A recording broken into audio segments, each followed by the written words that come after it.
Welcome to the Modernize or Die podcast, CFML News Edition, where we keep you up to date with everything going on in the Cold Fusion community. We'll share the latest news on events, releases to engines, frameworks, libraries, and tools, as well as spotlighting quality content from the community.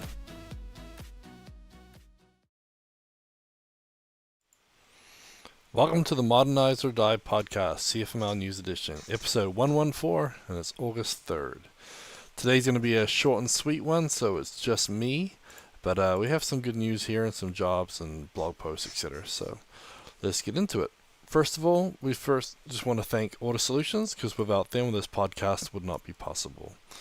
A few ways you can say thanks back to Ortus Solutions is by liking and subscribing to our videos on YouTube, sign up for a free or paid account on CFCasts, which has great new content every week, and you can also buy Ortus's book on ColdBox HMVC quick tips and tricks. We also want to thank our Patreon supporters, because we have 39 awesome individuals that are providing 100% of the funding for this podcast, and we're 41% of the way to being fully supporting ForgeBox IO's website. So that's all the S3 hosting and everything else that we provide for the community through Ortus. That is now being funded 41% by those awesome Patreon individuals. So we'll tell you a little bit more about that at the end. Okay. So, news and events. I think everyone's on summer vacation, so the news is pretty light. But I did want to remind you, in case you missed it, updates are available for Java 8, 11, and basically as of July 20th. So these updates were released on the 20th to support long-term support for Oracle, Java versions 8 and 11. 11 is currently supported by CF 2021 and CF 18. The sad news is that the Adobe's downloads page does not offer the Java installers for these yet. So if you're looking for those, unfortunately, it's only updates. But basically not the installers if you want to start fresh. So, oh, actually Charlie's in there. Charlie with an update for us. They are there as of last week. So that's good. So the Adobe download page now offers the installers as well as the updates for those. So the new Java updates are available. Thanks, Charlie. Okay. So, unfortunately, that's all the big news we have there. I was hoping to get a list of the speakers released for ITB. We did send out quite a few speaker invites based on the proposal for speakers, so we should have the numbers trickling in soon. I know that a lot of people are answering, and we're getting our ITB list ready, but we'll tell you a little bit more about that in a minute. So, let's move on to CFCasts. So, this week we had a few releases on the CFCasts website, more in the up and running with quick workshop series. So we've been retrieving entities. There's also the step 1 exercise and tour of the app. So those 3 videos were released, and you'll see more up and running with quick videos released later this week for CFCasts. We have a few more series that are being recorded, and they should be coming out here soon as well. Okay, so moving along quickly today. So, under conferences and training, the big one is Gitlab commit, August 3rd and 4th, so check that out. Gitlab's a really great suite of software. We use it for quite a few clients. It's a great open source project, and a lot of free accounts too if you want to sign up at gitlab.com. But their virtual conference is a 2-day conference, and if you go to GitLab Community GitLab Commit virtual2021.com, you can register. I'll put the link in the chat for those who are chatting along with me. But that's a pretty good one. We really like their whole CI process, so it's a very nice option, especially if you want to host it locally. So a good option. We also have Into the Box 2021. That's going to be September 23rd and 24th, live in person in Texas. We have all the speakers for the first series selected. We're basically just waiting for confirmation from each of the speakers before we release their names and the schedule. So we do have early bird tickets still available. So if you go to intothebox.org or itb2021.eventbrite.com, you can get early bird tickets right now. and we will be getting the speaker schedule out very, very soon. So I know it's a good list of speakers. So we are missing a few of the usual with the pandemic, shall we say. But luckily, there's going to be a lot of great speakers still. So it was really good to see those submissions. ITB 2021 live in person is still planning for December 2nd or 3rd at the end of the year. So as soon as we have a confirmed date and location, we will update you with that. If you're looking for more conferences, check out comps.tech, and that has a whole list of different conferences for different languages, and some are online, some are in person. So if you're looking for more conferences, it's a great place to check it out. Okay, so let's get into blogs, tweets, and videos of the week. So this week we have one from Brad, which I thought was pretty interesting. The Lucy event gateways in CFconfig. So he's just pushed sponsored support for the Lucy event gateways in CFconfig. He does mention that they are very significantly different from the Adobe gateways, and for this reason, you will not be able to transfer the configuration in CFconfig from one engine to another. So they are stored separately in the JSON, and so you should be able to see that here pretty soon. I know that a lot of people have been asking about how that works and adding more to CFconfig. And where possible, as you know, CFconfig, we do try and make it so if you switch engines, all your settings will transfer, but sometimes they're just not compatible. And that will be one of those cases here. So if you want to find out more information about it, Brad is on Twitter, where he does tweet a lot of interesting stuff. So if we share my screen here, you'll see that Zach responded to it too. So in here, you can find out a little bit more about it and ping Brad. He's pretty good about responding anytime on Slack or on Twitter. So okay. So next up, we actually have a blog post from Charlie Earhart. This one's on the Adobe ColdFusion portal, and this one is pretty good timing. I think it's an updated, revised blog post from earlier in the year. But this one is about having problems applying a CF update, what to check, and how to recover. So for those of you who don't know, Charlie Earhart is a great troubleshooter. That's what he does day in, day out. Helps everybody with their installation problems or other such needs. And so he spends a lot of time helping people recover from these types of things. So Charlie, again, I think, way back in March, he's updated it just recently too. So basically how to go through, looking for a common explanation and a simple solution. Sometimes you do just break your whole machine and you have to restart everything, but Charlie's got some good points here on, how to check if that is the case. So as usual, really detailed, lots of information. I highly recommend going through this. Nothing worse than updating your system and everything gets bricked.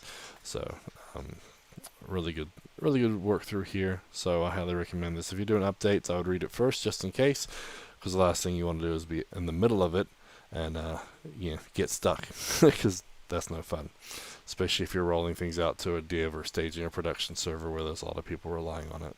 So yep. Yeah, and Charlie, as he put in the chat too, the focus is really how to deal with it. If you feel that CF update failed, how to understand it and easily recover. And I've definitely had that happen in the past, so some really good advice there. Okay, so next up we actually have one from Ben Adele, and he's been doing a lot of JavaScript things lately, but this one I thought was pretty interesting. So let's dive into a Ben Adele JavaScript post. So this one was inserting text at the last known selection or caret location in JavaScript. So I thought this one was pretty interesting. I know a lot of people wanted to, they mess around with adding emoticons, and that's what he's doing here, and emojis, etc. And so I've built these before. I've got a normal text area, but I want to upgrade it and do something a little different. So usually when someone clicks out of the text area, you lose the focus, and so you forget where your cursor was. And so a lot of times you just kind of shove it in the beginning or shove it at the end, and it doesn't really work that great. But what he found out was there's actually a lot of properties that still exist even after you click out. So if you if you look through his code here, he'll see that there's properties for selection end, and basically you can, slice stuff in, and he's got a little screenshot at the bottom here showing how if you type something in there and then click his little, emojis or whatnot, it puts it in the right place and continues. So again, a little simple thing that we've probably done 100 times.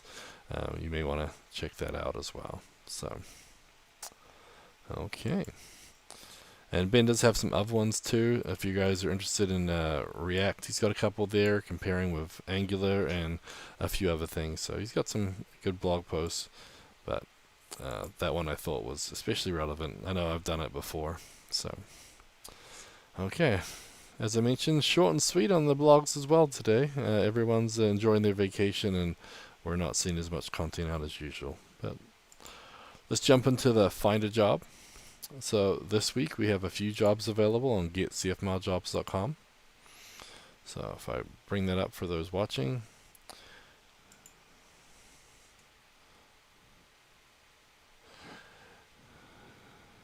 you see we have a couple of positions available. So we have a software engineer, Adobe ColdFusion at Remote. We also have a ColdFusion specialist at Bengaluru, Karnataka, India.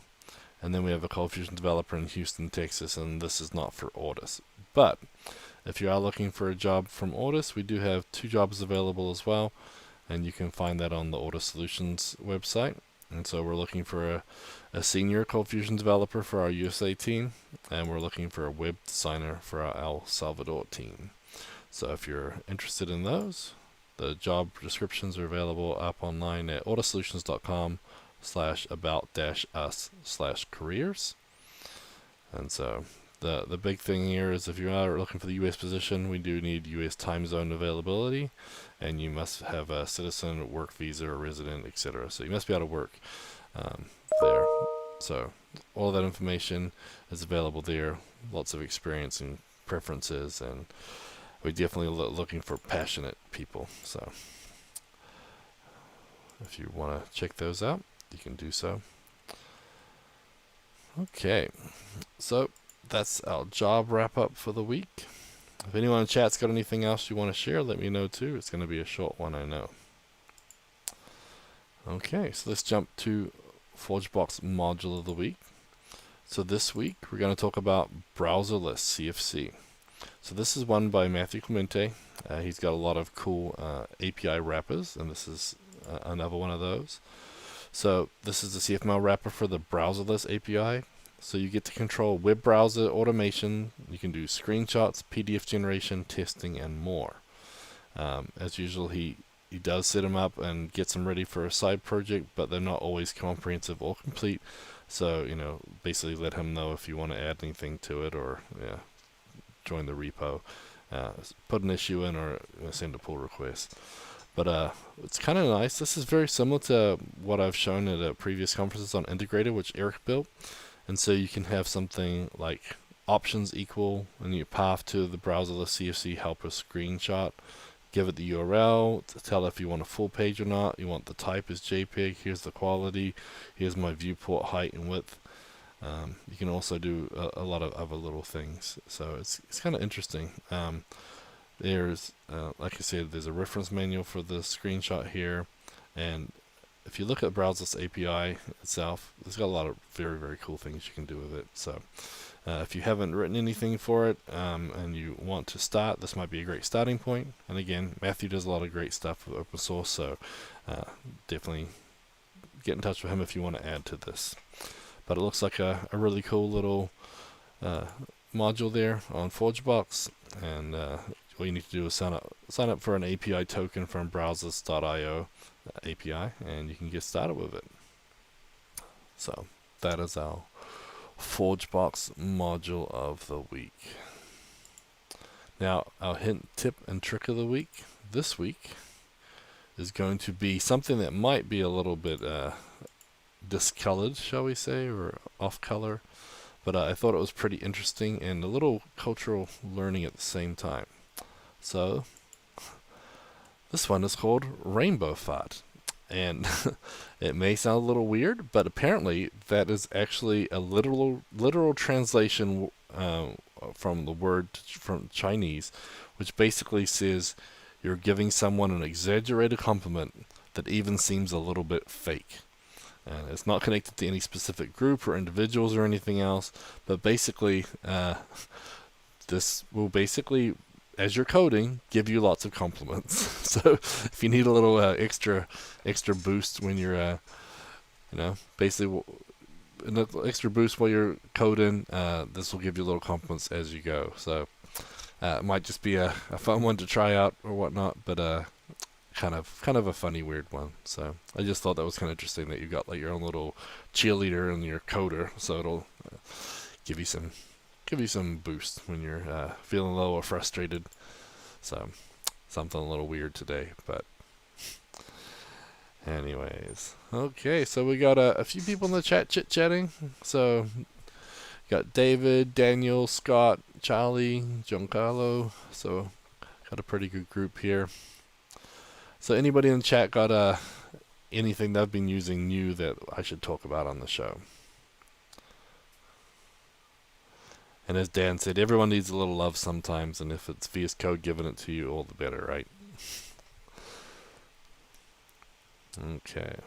Well, next up, we get to our Patreon supporters, unless the chat gets lively here. But I want to go through and thank all our Patreon supporters again. These great people have made it so we're actually fully supporting this podcast just from our Patreon supporters now. Basically, our Patreon supporters, make this podcast possible, but also helps Ortus Solutions provide things like Command Box, ForgeBox, ColdBox, ContentBox, TestBox, and a ton of other boxes. The next goal in our Patreon system is going to be actually looking at cloud infrastructure for ForgeBox, package management, our S3 providers, etc. Because basically every time you download something now from Ortus or from ForgeBox, it comes off of our servers there. So one big thing to know about the Patreon is that annual memberships are now available. So if you have a business that needs to, write off things or prefer to have it in one payment instead of monthly payments, you can actually pay for a whole year and save 10% on that package. Now, all bronze packages and up get a ForgeBox Pro and a CFCast subscription as a perk for their subscription. And all Patreon supporters have a profile badge on the community website, and they also have their own private forum access on the community website as well. Okay, let me just pull up my screen here for those watching. Just give you a quick look at the Patreon page. As we mentioned, there's different levels. So you got box supporter at $10 a month, bronze is $50 and up, and you can see all the different levels. But bronze is the one where you start to get some of those cool perks like that free ForgeBox Pro and the CFCast subscription as well. Okay. I also see Giancarlo say he played with GitHub Copilot. Freaky, but it have it currently disabled. Yeah, the Copilot one seems pretty interesting. I'm kind of wanting to play with that some more. I know all these AI options are pretty interesting for sure. Okay, well, so thank you to all our Patreon supporters, and I'll list them all off here by name. We'll get too many to be honest, but we'll keep going. So thank you, John Wilson, Don Bellamy, Eric Hoffman, David Ballinger, Dean Maunda, Gary Knight, Giancarlo Gomez, Jonathan Perrett, Mario Rodriguez, Jeffrey McGee, Yogesh Mithur, Joseph Lamery, Ben Nadal, Brett DeLine, Calvin Stanton, Charlie Earhart, Dan Card, Daniel Garcia, Didier Lesnicki, Edgardo Cabezas, Jan Yannick. We got Jason Diger, Jeff McLean, Jeremy Adams, Jonas Erickson, Jordan Clark, Kai Koenig, Laxmo Terahadi, Leon Saramelis, Matthew Darby, Matthew Clementi, Mingo Hagen, Patrick Flynn, Ross Phillips, Scott Steinbeck, Sean Oden, Stephanie Monge, Stephen Klotz. Oh man, that's a long list. If you want to find out more or see that list in full, you can go to ortussolutions.com/about-us/sponsors. I'll share my screen for those watching. You see some of our Hall of Fame for some of our biggest contributors over time, so it's really great to see them.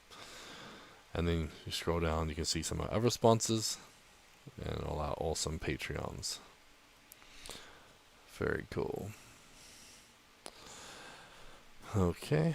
Well, thanks for everyone who joined me in the chat too. It looks like Scott's hoping that AI will be able to write all his docs and test forms soon, and then he can do the rest, which sounds a pretty good goal. Maybe we can have someone work on that.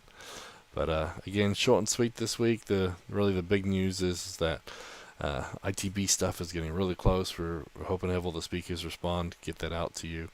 So we should have a list of names very soon of those speakers. So very, very cool. I'm hoping that hoping we get to announce that soon, and book my tickets. Hopefully you guys are too, and don't miss out on the early bird. So thanks for joining me. Sorry it's a super short one, but go write some blog posts. So I've got something to talk about next week, and I'll see you then. Have a good one, everybody. Bye.